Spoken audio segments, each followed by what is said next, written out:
Hər vaxtınız xeyirli olsun əziz və dəyərli dostlar. Bu günlər oktyabr ayının 17-sidir.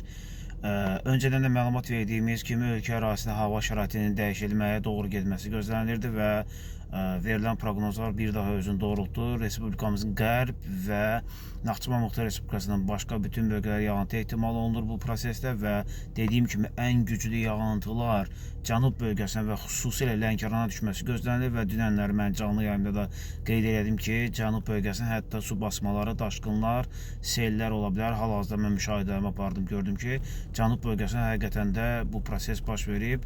Yağıntılar barəsində deyə bilərəm ki, bugün Bakı-Abşeron yarımadası yağıntıların bir qədər güclü və intensiv olması və bir sıra bölgələrdə güclü və intensiv olması gözlənilir.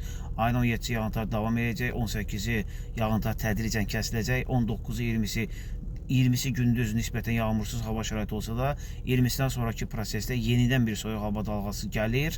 Ancaq bu soyuq hava dalğasından sonra isə bir qədər uzun müddətli quraqlıq və istilərin yenidən başlaması gözlənilir. Ətraflı məlumatlar olacaq. Səhifəmizi və bizləri izləməyi unutmayın dəyərli dostlar.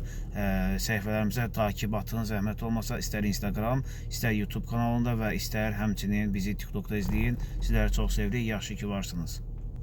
Və həmçinin ətirlərin satışı ilə də məşğul biz bilirsiniz.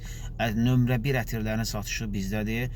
Kimlərə lazım olsa özləri üçün, əzləri üçün sifariş verə bilərsiniz. Necə ki, hava sahəsində mənə etibar edirsiniz, ətir sahəsində etibar ederseniz mənə xoş olar.